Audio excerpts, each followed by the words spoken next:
जी। कमर गर्दन सीधी करें, आंखें कोमलता से बंद, परमात्मा का ध्यान करते हुए अपनी अंतरात्मा को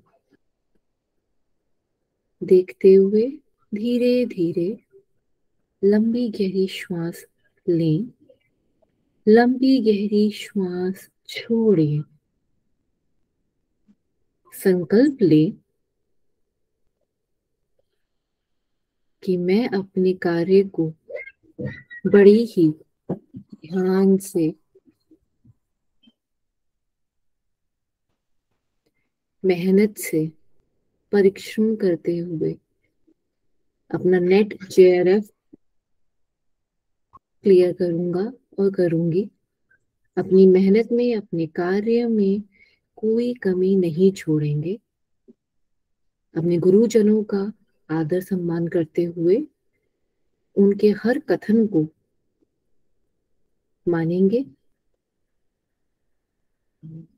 संकल्प लें, विद्या आरंभ करने जा रहे हैं। कोई त्रुटि हो, कोई कमी रह जाए, उसे बाद में हम जरूर पूरा करेंगे।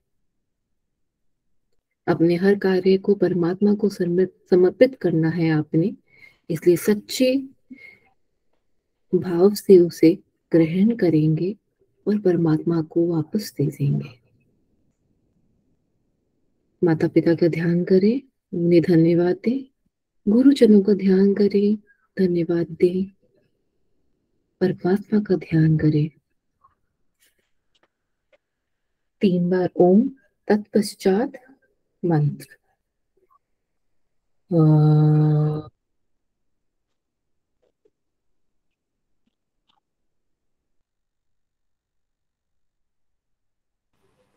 अ,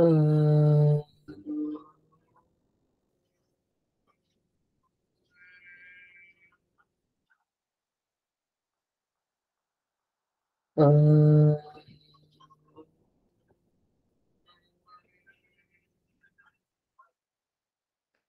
ॐ भूर्भुवः स्वः तत्सवितुर्वरेण्यं भर्गो देवस्य धीमहि धियो यो प्रचोदयात्। ॐ शांति शांति शांति। दोनों हाथों में घर्षण करेंगे, ऊर्जावान होंगे। अपनी आंखों पे लगाएं, संकल्प को याद रखें, नमन करें अपने हृदय से, अपनी आंखें खोलें। नमस्कार। Thank you Parita ji. Okay, चलिए सभी को एक बार फिर से हट प्रदीपिका के इस व्याख्यान माला में स्वागत है। आज अभी तक हमने प्रथम उपदेश का आसन हमने कंप्लीट कर लिया है और 2 श्लोक है वो हमने डाइट से रिलेटेड वो हमने देखा था। उसको मैं फिर से एक बार शॉर्ट में बता देता हूँ। मैं स्क्रीन प्रेजेंट कर रहा हूँ, आप मुझे बता देंगे।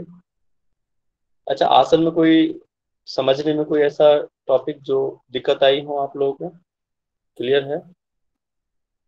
जी सर जी। ठीक है जी।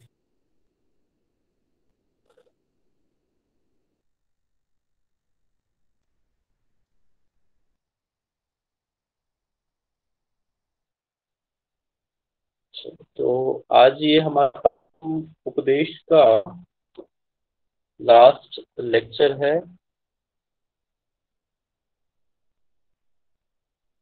कल मैं कोशिश करूंगा कि टेस्ट आप लोग का ले लूं। 99% चांसेस हैं टेस्ट होगा। मैंने आपको पहले ही कहा था कि क्वेश्चन जो है आपको बनानी है। आपको फोर्स नहीं किया जा रहा है, बट आपकी इच्छा के ऊपर है कि अगर आप क्वेश्चन कुछ बना के ऑप्शन के साथ टाइप करके भेज दें तो ये कृपा होगी। चलिए कुछ लोगों के क्वेश्चंस तो आए हैं, एक दो लोगों ने भेजा है, बाकी लोगों की नहीं आए। चलो यहाँ तक हमने देख लिए थे, है ना। इसको मैं फिर से एक बार रिवाइज करा देता हूँ,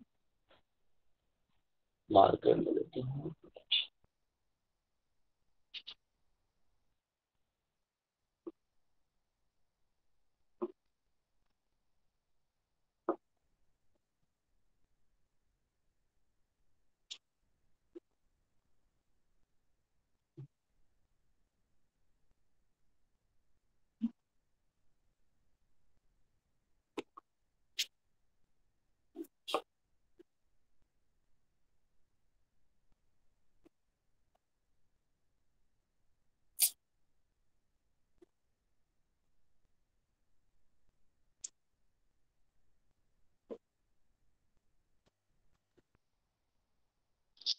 ठीक है, देखो ये लास्ट में मैंने ये श्लोक आपको कल पढ़ाया था,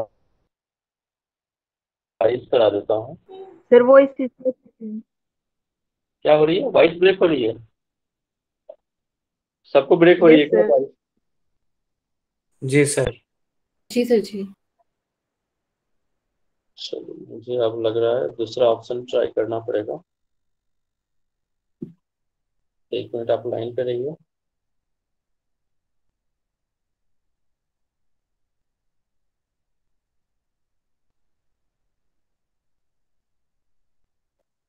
इसको एक बार पढ़िए आप, है ना। ये जो श्लोक है ना, इसको आप पढ़ो।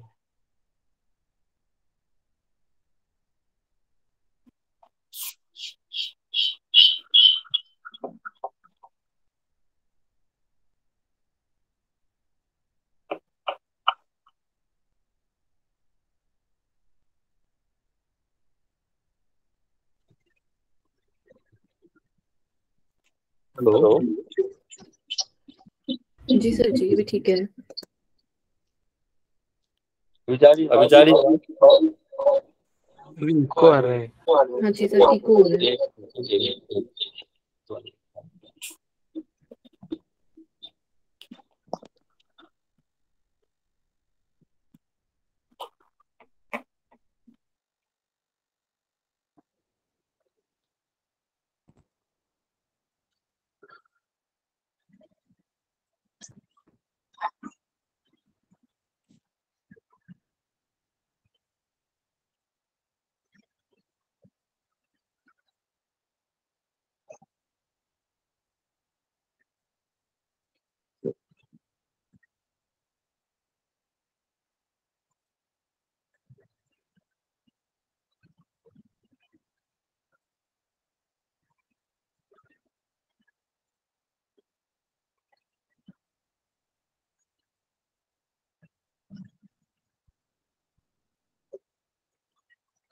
ये आवाज जा रही है, एक बार बता दो ना।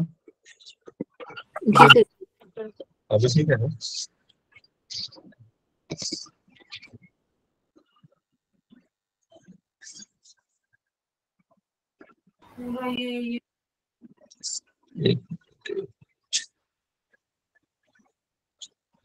स्क्रीन प्रेजेंट है? Yes sir. जी अभी सर ठीक है, आवाज क्लियर है? यस जी। सर। ये मैंने आज पहले से मैं सोच के रखा था कि आज तो कुछ हो जाए, एक बैकअप प्लान हमने बना के रखा था आज। अब अपने लाइफ में हमेशा एक बैकअप प्लान होना ही चाहिए। आज मैं वैसे ही इम्प्लीमेंट किया। चलिए, कह रहा है यार इसमें, लेकिन पंगा एक, इसमें मार्कर नहीं आएगा। कोई बात नहीं सर, बट क्लियर है, ठीक है। चलो ठीक है, मैं कल इसमें मार्कर भी इंस्टॉल कर लूंगा। देखो, सुस्निग्ध मधुर आहारश्च चतुर्थांश विवर्जित भुज्यते शिव संप्रीत्य मिताहार स उच्यते। इसमें क्या कह रहा है कि सुस्निग्ध होना चाहिए, इस मतलब चिकनाहट होना चाहिए, है ना, मधुर होना चाहिए, मीठा।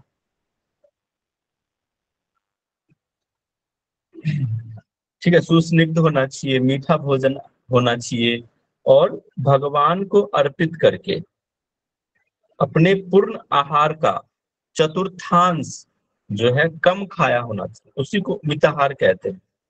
इसमें बता दिया है मिताहार का परिभाषा कि मिताहार किसको कहते हैं, कि मिताहार भोजन क्या है, मित आहार कौन सा है। तो जो सुस्निग्ध हो, चिकनाहट हो, जिसमें मीठापन हो, मीठा भोजन है ना, मधुर भोजन हो, आप भगवान को अर्पित करके, भगवान को तो करवा भोजन तो नहीं करोगे ना, मीठापन करते ना, हमेशा देखो मिश्री लड्डू मिठाइयाँ आप चढ़ाते हो ना, मीठा भोजन चढ़ाते हो।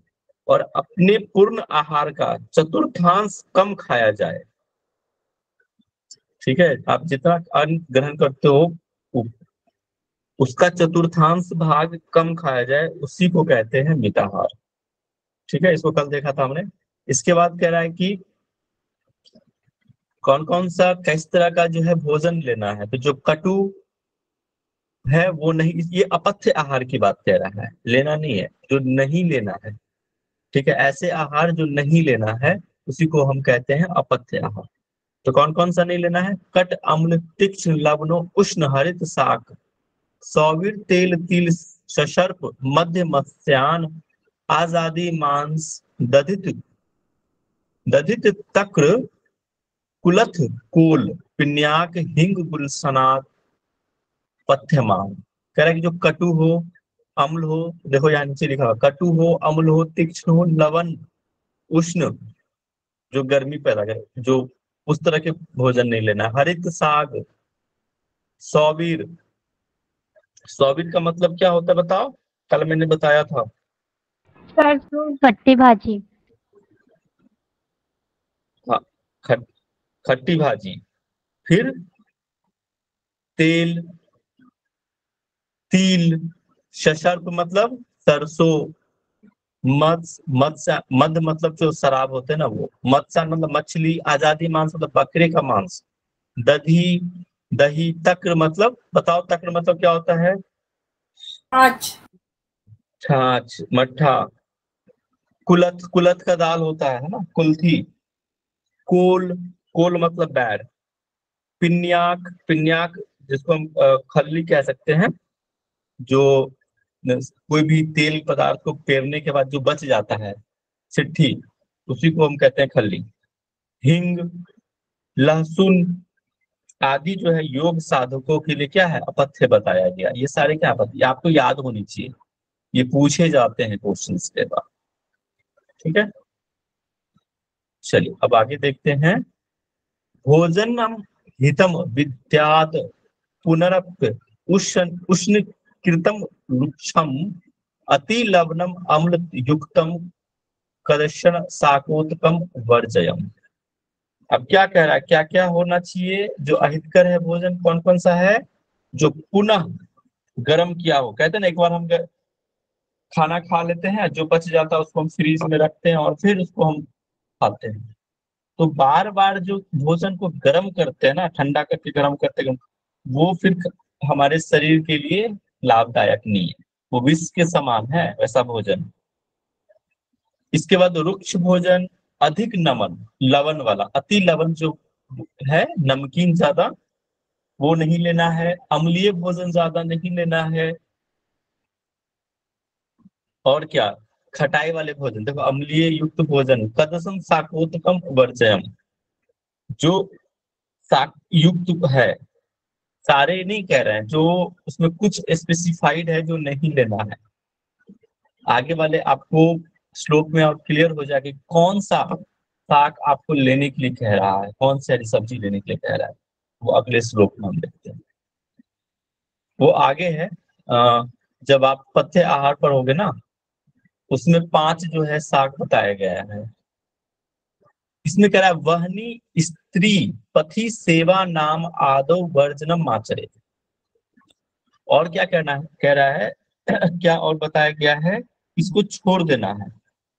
जो योग साधक होते हैं ना, उसके लिए ये रुकावट पैदा करता है। क्या क्या?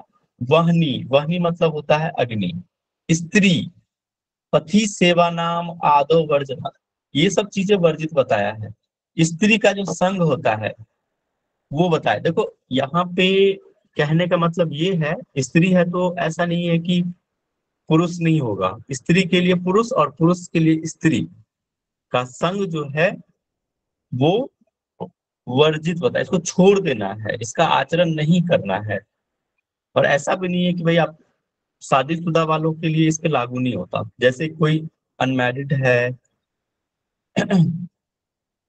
ठीक है, और वो जैसे आकर्षण आता है पुरुष का महिला के प्रति, मतलब किसी लड़का का लड़की के प्रति या लड़की का लड़के के प्रति, और फिर ध्यान हमारा साधना में नहीं रहता, फिर हम उसी आकर्षण में रहते हैं, उसके ख्यालों में डूबे रहते हैं।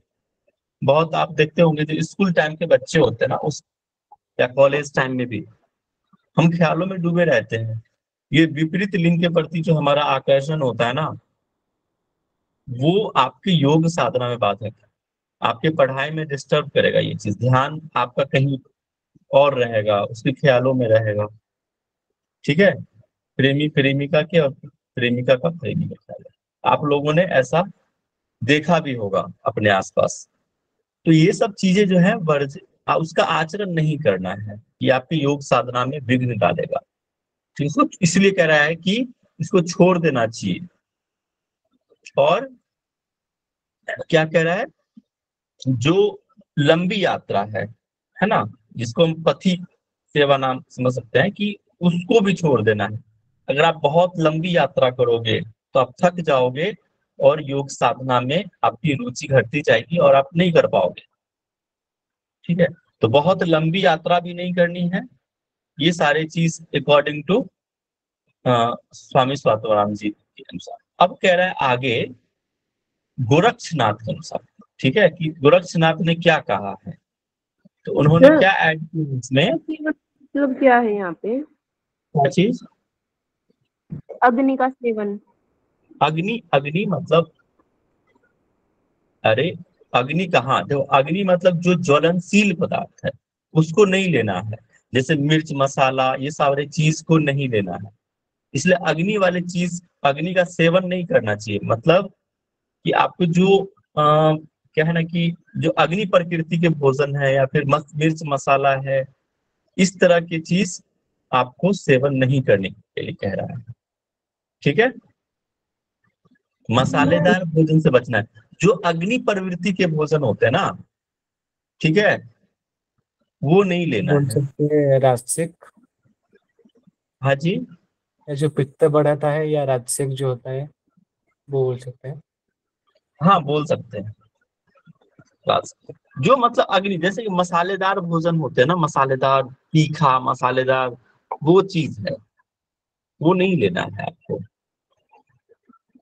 ठीक है, अब आगे गोरक्षनाथ के अनुसार उन्होंने क्या कहा कि वर्ज एक दुर्जन प्रांतम वहनी स्त्रीपति सेवनम प्रातः स्नानो उपसा आदि काय क्लेश विधिम तथा।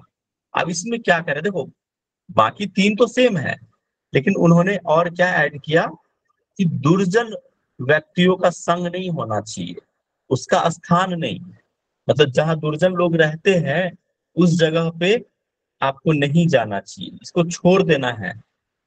ये आपको कष्ट देने वाले हैं। ठीक है, क्लेश उत्पन्न कर देगा।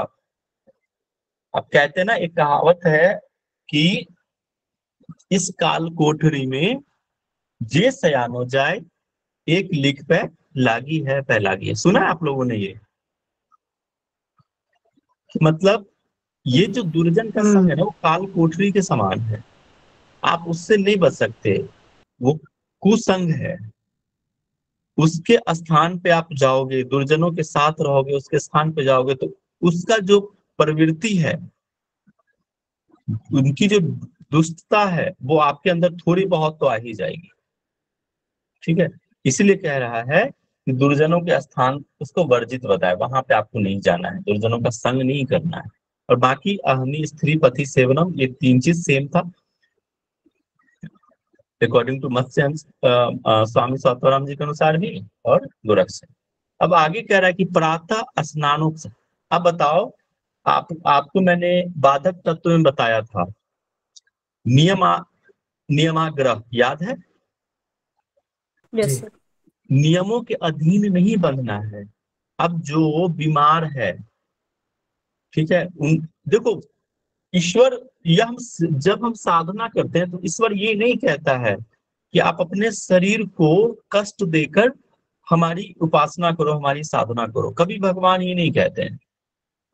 कहते हैं ना कि खाली पेट भजन न होए गोपाल। समझ रहे हैं? आजकल बहुत ऐसा है कि हम देखते भी हैं, बहुत ऐसे है कि उपवास कर रहे हैं और हम घड़ी देखते रहते हैं कि कब 6 बजे कि हम उपवास तोड़े, कब 6 बजे उपवास तोड़े। भूख तेज लगी हुई है, बताओ उसकी साधना कभी सफल होगी? उसका नहीं ध्यान नहीं। हमेशा भोजन पे ही टिका हुआ है। तो फिर वैसे उपवास का कोई मतलब नहीं है। समझ रहे हैं? तो अब शरीर सर को उपवास नहीं होता, अब व्रत होते हैं सर, खाते पीते। जो भी है, देखो कई प्रकार के उपवास बताए गए हैं। समझ रहे हैं? तो अपनी सामर्थ्यता के अनुसार उपवास रखना चाहिए, ऐसा नहीं। ठीक है, आवाज जा रही है मेरी? जी सर जी। Yes sir. ठीक है। तो उपवास के भी नियम होते हैं, आपको अपने प्रकृति के अनुसार उपवास रखना चाहिए। ठीक है, जो बात प्रकृति के हैं उसको उपवास रखना नहीं चाहिए। ठीक है, जो कफ वाले हैं, और मौसम के अनुसार उपवास रखा जाता है। ये सब, इसके पीछे भी पूरा साइंस है, उसके पीछे आपको जानना पड़ेगा। ऐसा नहीं है कि वो व्यक्ति उपवास कर रहा है तो हम भी कर लें। ना ना ना ना। ठीक है, हमें तो बिल्कुल नहीं बर्दाश्त होता भूख में, अपनी बात बताऊं तो अगर रखना भी होता है तो मैं फलाहार करता हूँ। ठीक है, कि फल फूल खाते रहता हूं, मतलब पूरा फलाहार रहता है मेरा। जब भी मेरा उपवास होता है तो फलाहार। तो अपनी प्रकृति को जानकर उपवास रखिए। हम दिन भर मतलब कहते कब जल्दी समय बीते और हम उपवास हो रहे, बहुत देखने को मिलता है। करवा चौथ में देखते हैं भाई लोगों को, भाई जल्दी चांद निकले कि हम पेट भरे, ये होता है। देखिए कोई अपने उस पे नहीं लेगा, यहाँ जो भी महिलाएं हैं कि सर हमारी बात कह रहे हैं, मतलब ऐसा नहीं है, मतलब ऐसे जनरल बातें मैं कह रहा हूँ, कोई अपने ऊपर नहीं लेगा। सर ठीक है, गलती उनकी नहीं है एक्चुअली, उनको ये सत्य ज्ञान दिया ही नहीं किसी ने, तो उनको वही परंपरा को फॉलो करते चले आ रहे हैं। तो ठीक है भाई। बिल्कुल सही कह रहे हैं सर। आजकल कोई सब आधे लोग जो व्रत रखती हैं, जो गृहिणियां व्रत रखती हैं, ये भी एक सच है कि वो ये अंदर से कहती हैं क्या फर्क पड़ता है। उनमें से आधी लोग तो यही कहते हैं। अंदर से डर जरूर लगता है कि करवा चौथ का व्रत रखना है, पर वो उनको अंदर से पता ही नहीं और, है कि कैसे और करना है, क्या करना है। और ऐसे बहुत सारे लोग तो हैं गिफ्ट के लिए व्रत रखते हैं। चलिए हम आगे ये तो बढ़ते हैं। सच है। चलिए हम आगे बढ़ते हैं। ये चीज बताया है कि दुर्जन का संग या उसका स्थान नहीं जाना है, अग्नि का सेवन, स्त्री का संग, लंबी यात्रा, है ना। प्रातः काल जो है स्नान जरूरी नहीं है, प्रातः काल स्नान करना। ठीक है, या फिर उपवास आदि, ये सब चीज को जो शरीर को कष्ट पहुंचाए वो नहीं कर। मैं ये नहीं कर रहा हूँ कि प्रातः काल स्नान नहीं करना चाहिए, कष्ट जब हो तो नहीं करना चाहिए। आप गुनगुना पानी से नहा लो अगर मॉर्निंग में ऐसा है, फ्लेक्सिबल हो। नियम यही तो कह रहा हूँ, नियमाग्रह क्या है, ये बाधक तत्व है। ठीक है, बाधक आपको साधना में आगे नहीं बढ़ने देगा कभी भी। ये सब चीजें, जो बहुत योगी साधक होते हैं ना, वो नियमों से परे चले जाते हैं। समझ रहे हैं? अब जहाँ पे बहुत ठंड पड़ती है, बहुत ठंडा है, वहां थोड़ी ऐसा होता होगा कि भाई हम सुबह नहा धो कर ही हम जाके मंदिर को जागे। बिल्कुल नहीं, वहां पे ये नियम लागू नहीं होता। समझ रहे हैं? चलिए हम आगे बढ़ते हैं। अब आता है पथ्य भोजन, कि कौन कौन सा भोजन जो है लेना चाहिए, किस तरह का लेना चाहिए। देखो हेलो सर। गोधूम। हाँ जी। सर इनमें से जैसे आप पहले बता रहे थे कोई इम्पोर्टेंट है, ये सभी करने हैं सर या फिर पता मतलब तो जैसे ये तो देखो, श्लोक भले याद ना हो चल जाएगा, लेकिन आपको ये चीज तो पता होना चाहिए ना। गोरखनाथ के अनुसार इन्होंने हठ प्रदीपिका में क्या कहा है, उनके अनुसार किन किन कार्य को छोड़, कौन कौन से बाधक हैं, कौन कौन सी चीज छोड़ देनी चाहिए, स्वामी स्वात्मानंद के अनुसार क्या है, ये चीजें देखो पॉइंट है। आपको याद करनी पड़ेगी। देखो एक बार समझ लिए ना तो ऐसे बहुत नहीं है कि रटना ही है, एक बार अपने माइंड में बैठ गया तो बहुत आसान है। जैसे ही ऑप्शन दिखेगा आपको अपने आप याद आ जाएगा, अरे हाँ ये तो सर ने बताया था, ऐसा ऐसा है। इसलिए कहता हूँ समझ लो, एक बार समझा हुआ चीज तुरंत याद होता है, एक दो बार देखोगे याद हो जाएगा, इतना हार्ड नहीं है। ठीक है, एक दो बार देखोगे याद हो जाएगा। ये सब चीज पथ्य आहार, देखो पथ्य अपथ्य आहार पूछता ही पूछता है। अगर घृण संहिता में नहीं पूछा तो कई बार हठ प्रदीपिका में पूछ देगा, हठ प्रदीपिका में नहीं पूछा तो घृण संहिता में पूछ देगा, लेकिन पूछता ही है, एक क्वेश्चन रहता ही है पथ्य अपथ्य आहार से। अब किसमें से पूछेगा ये तो नहीं कह सकते। ठीक है, अब देखो गोधूम साली यव गोधूम साली यवस्टिक यष्टिक शोभ नात्रम छी राज्य खंड नवनीत चीताम धुनी सुष्ठी पटोल कफ पटोलक फल आदि पंच शाख। देखो अभी मैंने बताया था ना कि 5 शाख जो है ये यहाँ पे वर्णन किया गया है 5 शाख का। मुदगादि दिव्यम मुदकम च यमिंद्र पथ्यम। आपका गोधूम, गोधूम का मतलब क्या होता है? गेहूं। ठीक है, गोधूम का मतलब क्या होता है? गेहूं। साली मतलब चावल, साली यव, यव मतलब होता है जौ। ठीक है, यष्टिक मतलब यहाँ पे षष्टिक होता है, साठी जो चावल होता है ना, एक चावल का प्रकार है साठी चावल। जो लोग महिलाएं यहाँ पे होंगे उनको शायद अच्छे से पता होगा कि साठी चावल किसको कहते हैं। पता है ना आपको साठी चावल किसको कहते हैं? एनीवन? सर जो हाँ जी सर, ये बता स्वाति चावल, जो 60 स्वाति दिन चावल। एक व्यक्ति बोलो, बताओ। महिलाएं बोलेंगे, उनको पता होता है, बताओ। स्वाति चावल। देखो साठी चावल एक प्रकार का प्रकार है, और जहां तक मुझे लगता है ये अरवा चावल को कहा जाता है शायद। अरवा चावल जो होता है ना सर जी, जो 60 दिन में उगाते हैं उसे 60 चावल बोलते हैं। ऐसा है क्या? हाँ ये सर ऐसा ही है, एक चावल की वैरायटी है जो 60 दिन में रेडी हो जाती है। जब उसको खेत में बोया जाता है तो 60 दिन में वो काट के पूरा सेट हो जाता है, उसको बोलते हैं षष्ठी साली सर, षष्ठी साली। कहीं कहीं उसको कटिया गेहूं भी बोलते हैं, तो वो 60 में आता है। जो सुपर चार होता है सर जी, तो वो एक मीन्स हष्ट पुष्ट चावल होता है, बहुत ही ताकतवर होता है, जो कहा गया है उसको खाने में को, और वो महंगा मिलता है मार्केट में, इतना इजीली अवेलेबल भी नहीं है, तो उसे 60 चावल बोलते हैं। चलो ठीक है, ठीक है, ठीक है, चलो थैंक यू। मुझे बहुत ज्यादा आइडिया नहीं था साठी चावल का, मैं सोचा आप लोगों से ही पूछ लूंगा। गला करके भी खा सकते हैं। अच्छा, ओके ओके, चलो थैंक यू। तो आयुर्वेदा में साठी ना सर चावल वो जैसे जो सुपाच्य, लकवा अब इस वाले पे लास्ट। पेशेंटों को ना इसकी मसाज की जाती है 60 साली की। अच्छा ओके, बहुत बढ़िया। चलिए ठीक है, इसके विषय में और भी कोई जानकारी होगी तो आप मुझे लेक्चर के एंड में बताइएगा, ठीक है। चलिए अब आते हैं इसमें, और क्या था? हाँ, साठी चावल जैसे अन्न हो गया। इसके बाद क्या? छी, छी मतलब क्या होता है? दूध, है ना। छी राज्य खंड मतलब, खंड मतलब वो होता है ना, ये खांड जिसको कहते हैं टुकड़ों में, दूध, घी और खांड।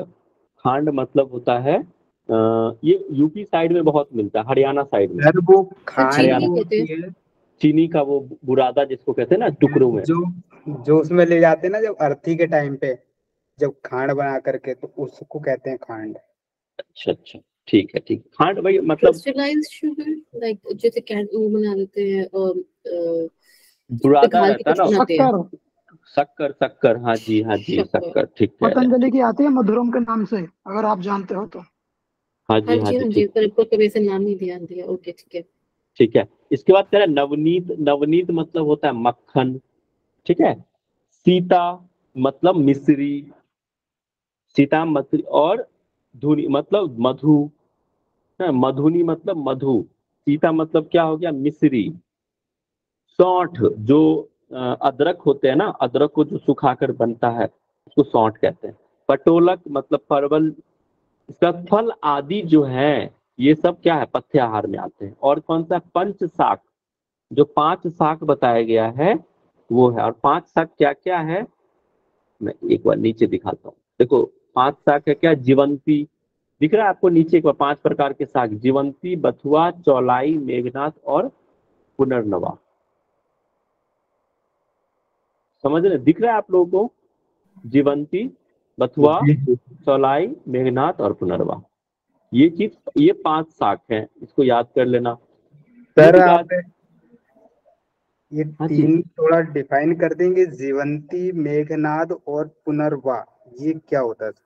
देखो बथुआ हम जानते हैं, हाँ। चौलाई हम जानते हैं, मेघनाथ को हम ढूंढने का प्रयास कर रहे थे, और पुनर्वा और जीवंती हमें नहीं मिला। मैं सोचा आप लोग बता दोगे नहीं अगर सर, आप लोग। पता है ये मेडिसिन में यूज होता है आयुर्वेद में। लास्ट में जो 2 नाम बताए आपने अभी, पुनर्नवा और ये जीवंती, ये दोनों ही बड़े अच्छे होते हैं। ये कार्टिलेज भी बनाते हैं हमारी बॉडी में, और बेनिफिशियल होते हैं जो लोग एज कर रहे होते हैं, जो बुढ़ापे की तरफ जा रहे हैं, उनमें भी अच्छा होता है। एनर्जी भी प्रोवाइड करते हैं ये। तो ये पुनर्नवा बहुत अच्छा है, और जीवंती, दोनों ही बहुत यूज होते हैं। पतंजलि की कई मेडिसिन में आपको नाम सुनने को मिलेगा, ये वाला पीछे लिखा हुआ मिलता है। हाँ, पर मुझे मेघनाथ नहीं पता। पुनर्वा तो सुना है मैंने भी, सही करो, याद आ रहा है मुझे। मेघनाथ क्या है, किसी को पता है मेघनाथ? मेघनाथ बट ये पुनर्नवा भी जो होता है वो भी 2 तरीके का होता है, पुनर्नवा। हाँ, थोड़ा सा है, इसमें भी कुछ डिफरेंस है ऐसा, क्योंकि वो जो पुनर्नवा का जो मैंने एक बार पढ़ा था, इसके बाय प्रोडक्ट्स की वजह से कुछ डिफरेंस है इसका। चलिए ठीक है, कोई बात नहीं। मेघनाथ, मेघनाथ किसी को पता है, बता दीजिए। चलो ठीक है, आप लोग खोज के लाना, बताना फिर। इसका मूंग आदि, मतलब मूंग जो होते हैं ना, मूंग, ये भी मूंग का जो दाल होता है, ये भी बहुत फायदेमंद होता है हमारे शरीर के लिए। जो प्रेग्नेंट वुमेन रहते हैं ना, उन लोगों को शायद ये मूंग का दाल का पानी दिया जाता है उनको, ये फीड के लिए, बच्चों को फीडिंग के लिए, आई थिंक मैंने ये सुना था। इसके बाद दिव्य मुदकम, दिव्य मुदकम मतलब यहाँ जो दिव्य वर्षा को जल को बोला जाता है दिव्य, शुद्ध पानी इसको कह सकते हैं, शुद्ध पानी होता है वर्षा का जल। तो ये सब सारे जो है यमिंद्रिय पथ, ये सारे जो है पथ्य आहार कहे गए हैं। ठीक है, तो ये समझ गए आप। चलिए हम आगे बढ़ते हैं, मैं इसको आज एंड करना है। पुष्टम सुमधुरम स्निग्ध गव्यम धातु प्रपोषणम मनोभिलिसितम योग्यम योगी भोजन माचे। कह रहा है कि जो पुष्टम, जो पुष्ट देने वाला हो, आपको जो शरीर को पुष्ट दे, ऐसे भोजन होना चाहिए, पुष्ट कारक भोजन होने चाहिए। सुमधुर भोजन, मधुर, आपने मैंने बताया था ना, 6 जो होते हैं हमारे षड्रस होते हैं, मधुर, अम्ल, लवण, तिक्त, कटु, कसाई, ये सारे जो रस, उसमें से कह रहा है कि मधुर भोजन होना चाहिए, स्निग्ध, चिकनाहट होनी चाहिए, गव्यम धातु, गव्य मतलब गाय के जो बने हुए कोई भी प्रोडक्ट है, ठीक है, चाहे पनीर हो, मक्खन हो, मलाई हो, कुछ भी हो, घी हो, गाय के दूध से जो बना हुआ जो प्रोडक्ट है वो लेना है। धातु प्रपोज, जो धातु का विकास करे, धातु को पुष्ट करे। आयुर्वेद में आप पढ़ेंगे सप्त धातु होता है, रस, रक्त, मांस में, अस्थि, मज्जा, टुकु, ये धातु को जो पुष्ट करे, ऐसे भोजन। और सबसे इंपोर्टेंट, मनोभिल, आपके मन को जो भाए, ऐसा नहीं है कि आप पनीर भी खा रहे हो बट आपको मन नहीं कर रहा है, तो फिर वो आपके शरीर को लगेगा नहीं, फिर मतलब ही नहीं है। तो आपका मन भी होना चाहिए, ठीक है, आपके मन को जो भा जाए, ऐसे भोजन का आचरण करना, ऐसे योगी को ऐसे भोजन का आचरण करना चाहिए।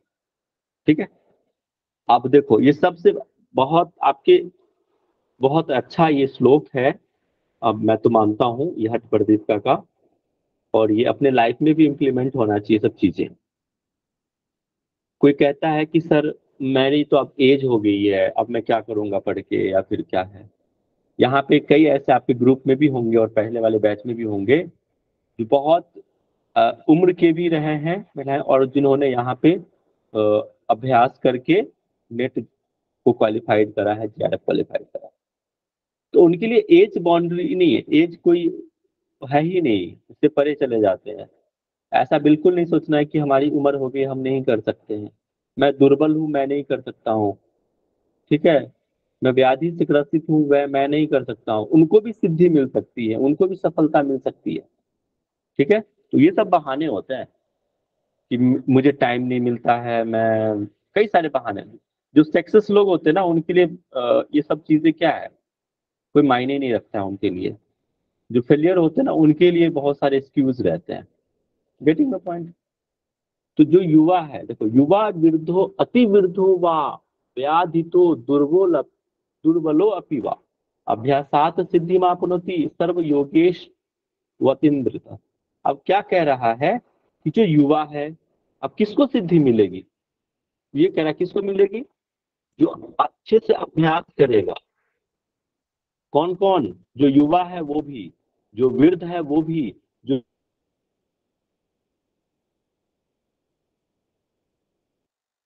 अगर अभ्यास करता है, जो दुर्बल है और दुर्बल से भी ज्यादा दुर्बल है वो भी अगर अभ्यास करेगा तो उनको भी सिद्धि मिलेगी, सिद्धि मापनोति। और कब? तो सर्व सर्व योगेश वतीन्द्र, मतलब सारे ही अब आसन क्या आलस्य को दूर करके। कोई भी ऐसा नहीं है कि हम अरे आज लेट हो गया है, या फिर नींद आ रही है, आज हमने ज्यादा खाना खा लिया है, या फिर कई तरह के बहाने जो भी हो, वो क्या है? आलस्य है आपका। क्लास आज नहीं मन कर रहा है, आज घूमने का मन कर रहा है, छोड़ो आज क्लास नहीं करते, वो क्या है? फिर वो आलस्य है। तो वो आलस्य को त्याग कर जब आप अभ्यास करोगे तो जाके सिद्धि मिलेगी। ठीक है, चाहे वो युवा हो, वृद्ध हो, वृद्ध से भी ज्यादा हो, व्याधिग्रस्त हो, दुर्बल हो, अति दुर्बल हो, उससे कोई फर्क नहीं पड़ता है। ठीक है, उन सबको सिद्धि मिलेगी जब आप आलस्य रहित होकर अभ्यास करते हैं। ठीक है, क्लियर है? चलिए, अब आता है क्रिया युक्त युक्त से सिद्धि स्यात् क्रिया से कथम भवेत न शास्त्र पाठ मात्र योग सिद्धि पर जाए थे। ये भी अभी जितने भी श्लोक मैं आपको पढ़ाऊंगा, ठीक है, वो सारे ही श्लोक अपने आप में बहुत, अपने दृष्टिकोण, अपने व्यवहारिक दृष्टिकोण से बहुत इंपॉर्टेंट है। एग्जाम के पॉइंट ऑफ व्यू से इंपॉर्टेंट हो ना हो, लेकिन आपके जीवन में बहुत इंपॉर्टेंट है। अच्छा, एक बात बताइए, मेरी बड़ी इच्छा हो रही है।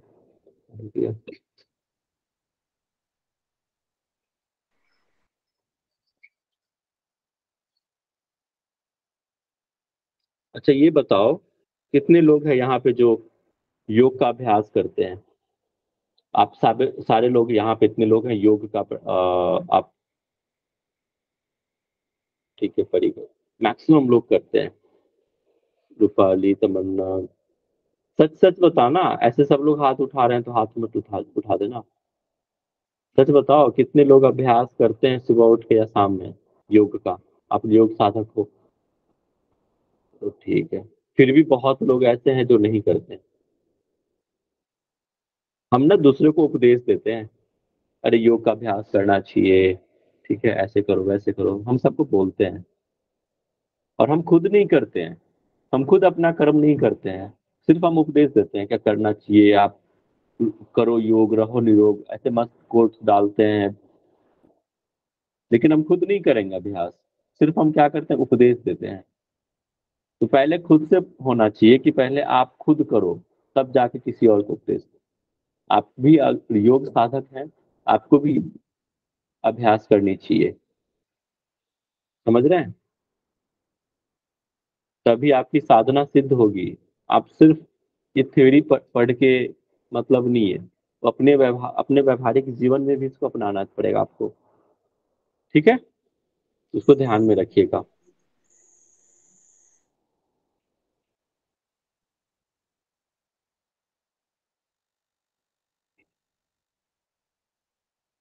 देखो, कह रहा है कि क्रिया युक्त से सिद्धि इष्यादि क्रिया से कथम भवेत न पाठ शास्त्र। वही श्लोक अभी जो मैंने कहा ना, वही चीज कह रहा है कि न शास्त्र पाठ मात्र योग सिद्धि पर जाए। जो क्रिया करता है, मतलब जो कर्म करेगा, ठीक है, उसको ही सिद्धि मिलेगी। जो काम नहीं करेगा उसको नहीं मिलेगी। त्यात क्रिया से कथम भवेत, जो नहीं करेगा क्रियाएं, जो कर्म नहीं करेगा, उसको सिद्धि कहाँ से मिलेगी? न शास्त्र पाठ मात्र, सिर्फ शास्त्रों के पढ़ने से उसको सिद्धि नहीं मिलती। ठीक है, सिर्फ शास्त्र पढ़ रहे हैं और हम इम्प्लीमेंट ही नहीं कर रहे हैं। समझ रहे हैं? मिठाई आपको खानी है, उसको चखना पड़ेगा, तभी पता चलेगा कि वो मीठा है या कड़वा है। सिर्फ उसके थ्योरी पढ़ के कि हाँ मिठाई है वो मीठा होता है, बस हम ये समझते हैं कि हाँ मिठाई है मीठा होता है। जब तक आप उसको चखोगे नहीं तब तक उसके स्वाद का ज्ञान नहीं होगा आपको। वैसे ही ये योग है, योग का अभ्यास करोगे नहीं तब तक योग के बारे में आप बता पाना मुश्किल है, नहीं समझ पाओगे। ठीक है, चलिए ये भी श्लोक जो है 66 अपने आप में बहुत इंपॉर्टेंट है। हम देखते हैं बाह्य आडंबरों से घिरे रहते हैं, मतलब बाहर जो अगर आपके घर ना टीका लगा के चंदन धारण करके धोती लंगोट मतलब पहन के बहुत माला धारण करके रुद्राक्ष करके और आपके दरवाजे पे आ जाए तो आप समझो कि अरे कितने बड़े सिद्ध योगी है ये।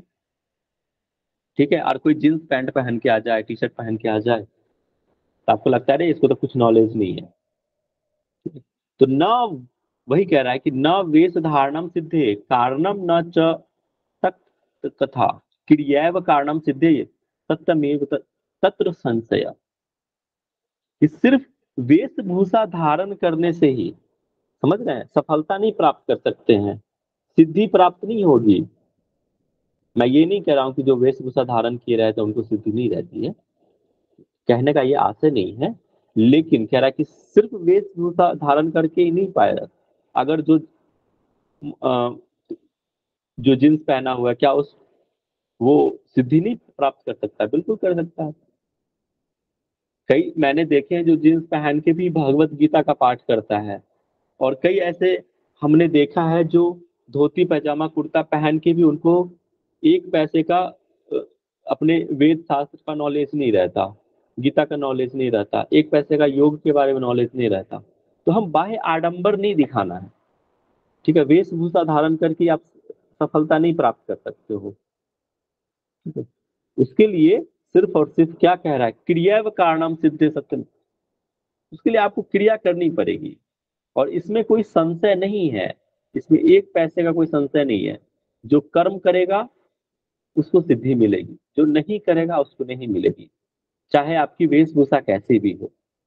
हाँ मानते हैं वेशभूषा का अपना अपना कल्चर है, एक डिसेंट कपड़ा होना चाहिए, ये मैं मानता हूँ, लेकिन ऐसा नहीं है कि सिर्फ बाह्य आडंबर और वेशभूषा धारण करके ही आप सिद्धि प्राप्त करोगे, बिल्कुल भी नहीं। ठीक है, क्लियर है? आगे हम बढ़ते हैं।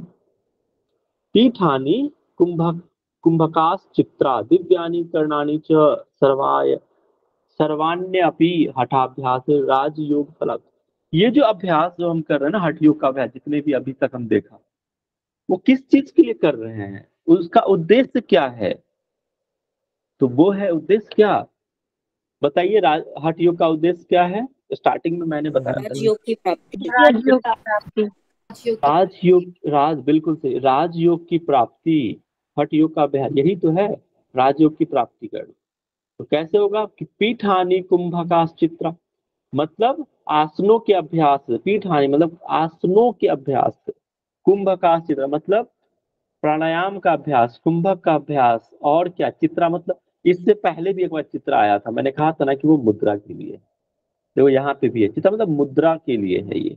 दिव्यानी करनानी च, और नहीं सर, यहाँ पे चित्रा मतलब, सॉरी, चित्रा हाँ मतलब बताइए। ने बताया था प्रकार, और जिस प्रकार से चित्रा वहां शब्द यूज किया गया था एज इट इज यूज हुआ है, लेकिन कुंभक के लिए यूज हुआ है। तो यहाँ पे दिव्यानी करनानी च क्या है फिर? नहीं, जैसे दिया है न यहाँ विविध कुंभक, चित्रा कुंभका है, संस्कृत में जो अलग किया गया है, पीठान चित्रा है कुंभका है, मतलब विविध कुंभक, दिव्यानी करणानी विविध उत्कृष्ट मुद्राएं। तो यहाँ पे जैसे पीठानी मतलब तो आसन हो, कुंभकास चित्रा, कुंभक और चित्रा है ये। नहीं सर, सॉरी सर, कुंभक और जो संस्कृत मेरे अलग अलग किया सर, मार्केट कॉमा लगाया है, देखिए ना कॉमा लगाया है। हाँ वो मैं चित्रा देख लिया, उसको मैं देखा मैं। पीठानी चित्रा और वहां भी कुंभका। सेम। देखो जब हम हिंदी को देखते हैं ना तो देखो यहाँ पे मुद्राएं भी आई हैं, तो दिव्य करनानी में तो यहाँ पे मुद्राएं हो गए फिर तो, उसी के लिए अवधानी कह का रहा मतलब मुद्रा सर। है ना, दिव्यानी करनानी मतलब मुद्राएं हुई फिर ना, ये सब हटियों के अभ्यास होते हैं। अच्छा ठीक है। विविध आसन, विविध कुंभक और विविध उत्कृष्ट कुंभक, तो यहाँ पे दिव्यानी करनानी का मतलब हो गया मुद्राएं से है।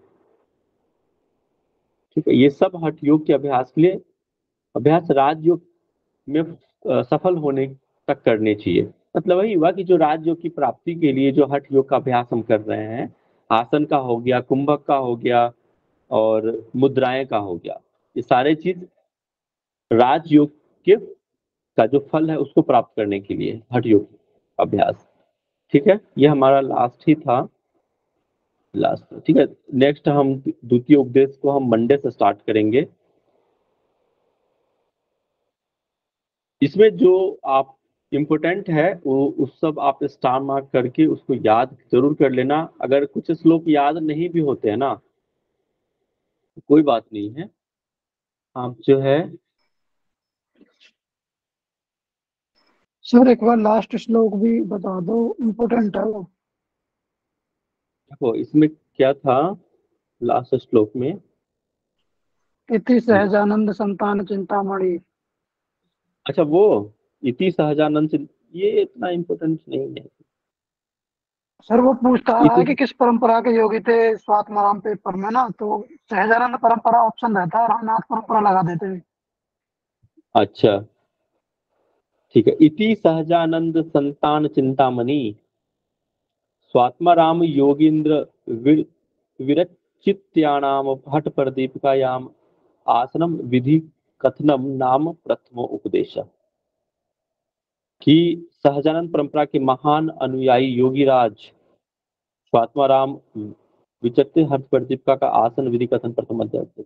अच्छा वही हुआ, ठीक है। तो हाँ, इसमें आप सिर्फ ये याद कर लेना कि सबसे लास्ट में कि जो स्वामी स्वात्माराम जो हुए हैं कि कौन से परंपरा के संत हुए हैं, कौन से, तो सहजानंद परंपरा। ठीक है, बस इसमें यही निकल के आता है और बाकी प्रथम उपदेश समाप्त हुआ। सर ये सहजानंद परंपरा है और वैसे संप्रदाय आएगा तो नाथ संप्रदाय होगा क्या? ना ना ना ना, नाथ संप्रदाय से नहीं आते। ठीक है, उन्होंने उनका अनुकरण किया है, ना कि उनके द्वारा जो बताए गए जो हठ विद्या है ना, उनका अनुकरण किया है। ठीक है सर ओके। ये पथ्य या अपथ्य जैसे आहार है, ये ऐसा भी आ सकता है क्या सीरीज में लगाओ? नहीं, सीरीज में तो नहीं पूछेगा, लेकिन ये पूछ सकता है पथ्य आहार कौन सा है, अपथ्य आहार कौन सा है, सीरीज में नहीं। और आसनों के लाभ पूछ सकता है सीरीज में? हाँ नहीं, सीरीज में नहीं, आसनों के लाभ भी सीरीज में नहीं। हाँ तो लाभ क्या है वो पूछ देगा। Okay sir.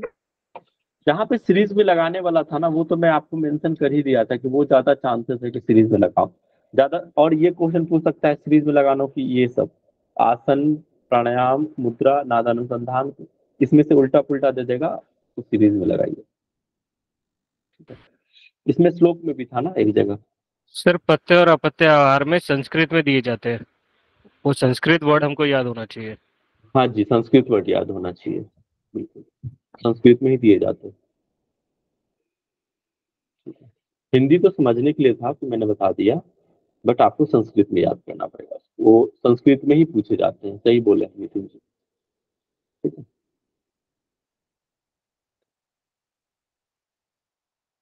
चलिए फिर मैं आपसे कुछ प्रश्न पूछ लूं, इजाजत है? देखूं आपको कितना समझ में आया। देखो कहीं कहीं अगर आपको लगता है ना तो जरूर टोक के बता देना सर यहाँ पे ये हो सकता है। सर आप डाउट क्लास मंडे को रखेंगे? टेस्ट होगा। अब तो ये प्रथम उपदेश हो चुका है हमारा, जी ठीक है। इसमें कोई डाउट है तो पूछ लीजिए, मैं अभी बता देता हूँ आपको, नहीं तो सर फिर एक्चुअली हाँ जी सर, एक्चुअली चेक करने में थोड़ा सा समय लगेगा, तो डाउट अगर कल परसों तक होते हैं तो कोई ऐसी लास्ट तक कीजिए जिसमें हम डाउट अपने पूछ रहे हैं आपसे। मैं सोचा था कल टेस्ट ले लूं। सर कल मत रखिए सर, वर्किंग लोगों एक को काम दिक्कत हो करते जाएगी। अच्छा एक काम करते हैं, कल जो है आधा घंटा जो है टेस्ट रहेगा, टेस्ट का समय, और आधा घंटे डाउट क्लास। सर ऐसा करते मंडे हैं, ले लीजिए ना। मंडे कर दूं? नहीं यार, मंडे सर तो एक्चुअली पढ़ाऊंगा, क्या होता है दूसरी सर, मंडे कर लीजिए। सर प्रॉब्लम मंडे, ये हो जाती है ना, वर्किंग है सर। चलो ठीक है, मंडे कर लेते हैं। Okay okay okay okay okay, Monday कर लेते हैं। सर मंडे आप ऐसा कर लीजिए ना। ठीक है, आधे घंटे मंडे जो है आपका डाउट रहेगा, और समय बचता है तो फिर मैं पढ़ाऊंगा दूसरी उपदेश, ठीक है? थैंक ओके जी सर, धन्यवाद। जी सर जी। ठीक है, चलो। लेकिन सर एक कल डाउट जो है है, कल टेस्ट रहेगा उसी। अच्छा ठीक है, पूछो नितिन, क्या पूछ रहे हो? सर। इसमें जो बोला है मितार के बारे में, उसमें इन्होंने बोला है कि 1/4 खाली होना चाहिए और 3/4 भरा होना चाहिए। लेकिन जब हम बात करते हैं मिताहार की, तो लोग नॉर्मली बोलते हैं कि आधा आधा भोजन होना चाहिए, 1/3 पानी होना चाहिए और 1/3 खाला होना, हाँ, 1/4 खाली होना चाहिए। मैंने तो ये लेकिन बात पानी भी की तो आपको, कोई बात ही नहीं है। मैं वही तो कह रहा हूँ, मैंने एक एग्जाम्पल भी पढ़ाते टाइम पे बोला था यहाँ पे कि इस तरह से है, लेकिन जो श्लोक में है बस वही चीज आपको ध्यान में रखना है, वो बातें ध्यान में नहीं रखनी है। अकॉर्डिंग टू हट प्रदीप का, कि इसका चतुर्थांश भाग जो है कम खाया होना चाहिए, राइट सर, है ठीक ना? है। बस ये ध्यान रखना है। मैं बस उसको एक एज ए कोरिलेट करके आपको बताने का प्रयास किया था कि ऐसे से। क्योंकि सर आयुर्वेदा में तो पानी, भोजन के साथ पानी मना किया हुआ है, तो वो पानी की तो चर्चा हो ही नहीं सकती। हाँ, पानी की वही करो, चतुर्थांश कम खाया हो, ये कह रहा है ना, पूर्ण आहार का चतुर्थांश कम खाया होना चाहिए, ये चीज कह रहा ठीक है सर। है ना? और पानी तो वैसे भी इसमें तो पानी की चर्चा ही नहीं है, और आप देखेंगे तो कहा जाता है कि 45 मिनट के बाद ही पानी पीना चाहिए भोजन। लेकिन यहाँ पे एक चीज आप हमेशा ध्यान रखो, अपना लॉजिक, कई बार ना श्लोक में जो कह रहा है बस वही चीज आपको याद रखना है, अपने लॉजिक कई बार नहीं लगाना है कि ये हो सकता है, ऐसे करना है, नहीं भाई, बुक में क्या है वही हो सकता है फिलहाल तो। एग्जाम पॉइंट ऑफ व्यू से मैंने पहले भी लेक्चर में कहा था कि देखो, व्यवहारिक दृष्टिकोण से चीजें बदल जाती हैं, थ्योरेटिकली चीजें बदल जाती हैं, समय परिस्थिति के साथ बदल जाती है। ये बुक कौन सी शताब्दी की, देखो 14वीं शताब्दी के आसपास की बुक है, बहुत पुरानी बुक है। उस वक्त का दृष्टिकोण, उस वक्त तक बहुत अलग रहा होगा, अभी का वो अलग रह रहा है। हमारे तो समय के साथ चीजें बदलती जाती हैं। ओके, मैं कुछ क्वेश्चंस पूछ लेता हूँ, नहीं तो भाई सब रुखसत हो रहे हैं। चलो मैं पूछता हूँ, तमन्ना जी माइक अनम्यूट करके आप बताएंगे।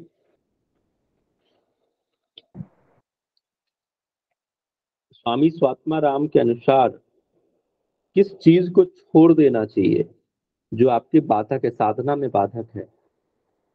सर स्त्री का संग, और ये जो अग्नि अग्नि पैदा करने वाले जो पदार्थ हैं उनको छोड़ देना चाहिए। और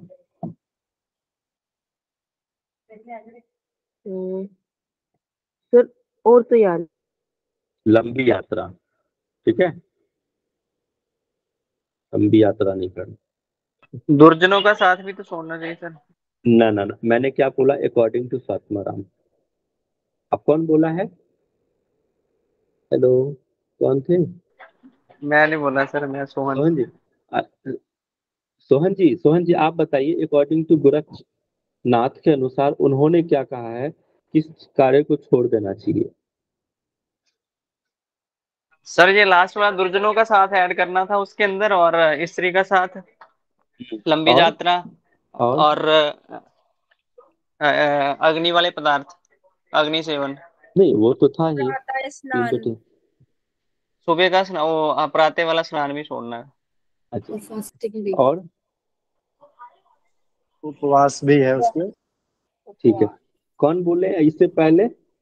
वो माइक अनम्यूट कीजिए। जी सर। हाँ जी सर। हाँ, माइक अनम्यूट कीजिए और आप बताइएगा, पथ्य आहार कौन कौन सा है? कट्टू, लवण, इमली, तीक्ष्ण और उष्ण जो गर्म चीजें होती हैं वो, लहसुन, हींग, दही, कुल्थी और मांस मछली का और बकरे का, और तेल, तिल और सरसों का तेल था एक, बस। ये सब क्या है? ये सब क्या है मतलब? अपथ्य। मैंने आपसे पूछा पथ्य आहार। सॉरी सर जी, सुस्लिंग जो आहार नहीं, होता है। अब आप हो गया, आपने बता दिया है। अब दूसरे व्यक्ति को म्यूट किए थे, एक और कोई थे, वो बताएंगे पथ्य शायद आहार। मैं था। नहीं, आपसे पहले एक और थे कोई, मुझे याद है। आप शैलेश जी आप नहीं थे, एक और थे कोई, वो माइक अनम्यूट करेंगे। अरे आ जाओ सामने। जी सर। आज नेहा जी आप थे, चलिए ठीक है, बताइए पथ्य आहार बताओ आप। पथ्याहार गोधूम चाले वशिष्ठ शोभनम क्षीण राज्य नवनीत सीता मधुनी शुंठी पटोलक फलादि पंचशाकम मुग्धादि दिव्य मुग्धम यमेंद्र पथ्यम। ठीक है, अब शैलेश जी आए बीच में, जो भी माइक अनम्यूट करेंगे जिनसे पूछ रहा हूँ, उसके अलावा उनको ही मैं बुलाऊंगा आपसे, ठीक है? शैलेश जी आप भी अनम्यूट किए थे बीच में, आप वो कीजिए, अनम्यूट कीजिए, ठीक है? सजा के लिए तैयार हैं। चलिए ठीक है, आप बताएंगे कि किस तरह के भोजन लेना है योगियों को, किस तरह के भोजन लेना चाहिए योगाभ्यासी को? पुष्टम समुद्रम एकदम गव्यम धातु प्रपोषणम, अर्थात मतलब पुष्टिकारक सुमधुर स्निग्ध गाय के दूध से बनी सभी वस्तुएं, धातु को पुष्ट करने वाला, अपने मन के अनुकूल और विहित भोजन। ठीक है ठीक है ठीक है, बढ़िया, बहुत बढ़िया। आप बताएंगे हांसी जी आइए थोड़ा सा सामने, और आप बताएंगे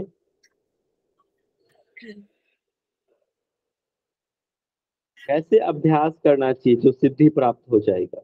किन किन को सिद्धि प्राप्त हो सकता है बताओ? ऑनलाइन योगा,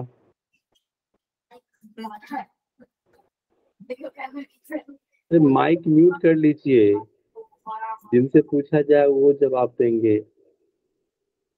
ऑनलाइन योगा, आपका नाम क्या है? नाम के साथ आइएगा ना, पता नहीं चलता है कौन है। ऑनलाइन योगा कौन है? ठीक है हेमंत जी, बाकी लोग टाइप कीजिए। चलो भाई, मेघा जी बताइए, आते ही नहीं है लोग। जी सर। बताइए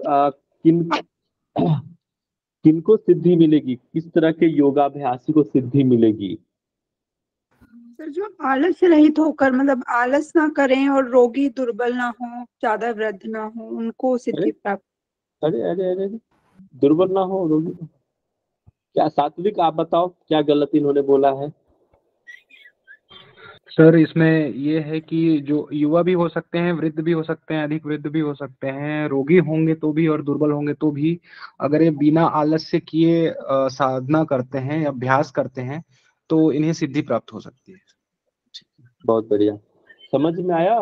कौन थे? जी सर। हाँ, वो सुन, वो जो 3 ऑप्शन होते हैं ना, टीचर, स्टूडेंट, पेरेंट, म्यूट इसके कर अंदर से लीजिए, म्यूट कीजिए 3 ऑप्शन वाले। हाँ अब सर उसमें तो शायद ये था ना, मिताहारी हो जोगपरायण हो, वो वाला नहीं था ये? ना जी, मैंने क्या बोला कि किस तरह के योगाभ्यासी को सिद्धि प्राप्त होगी और किन को मिल सकती है सिद्धि, किन किन को मिल सकती है? तो जो आलस्य रहित योगाभ्यासी होगा, और जो युवा को भी मिल सकता है, वृद्ध को भी मिल सकता है, जो अति वृद्ध है, व्याधि है, जो दुर्बल है, अगर वो अभ्यास करेगा, वो भी अभ्यास अगर करता है आलस्य रहित होकर, उनको सिद्धि मिलेगी। ऐसा नहीं है कि जो स्वस्थ व्यक्ति है वो अभ्यास करे उसको ही सिर्फ मिलेगा, ऐसा बिल्कुल नहीं। चलिए नेक्स्ट क्वेश्चन है, हठ योग का उद्देश्य क्या है ये बताएंगे तपानी जी। तपानी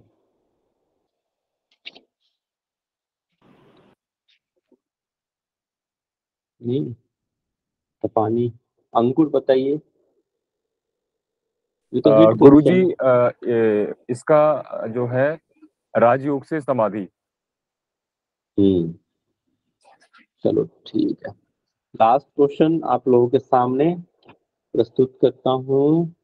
स्वात्माराम किस संप्रदाय के किस परंपरा के योगी रहे, ये बताएंगे संतोषी जी।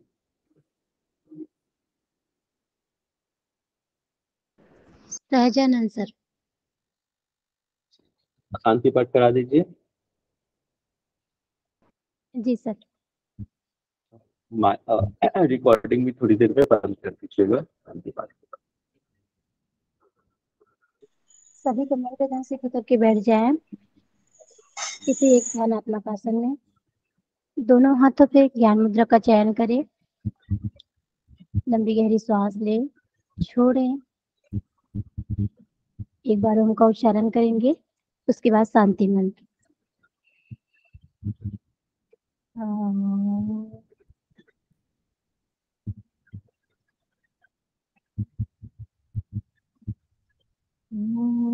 सर्वे भवन्तु सुखिनः, सर्वे सन्तु निरामयाः, सर्वे भद्राणि पश्यन्तु, मा कश्चित् दुःखात् भवेत्। ॐ शान्ति शान्ति शान्तिः। हरि ओम।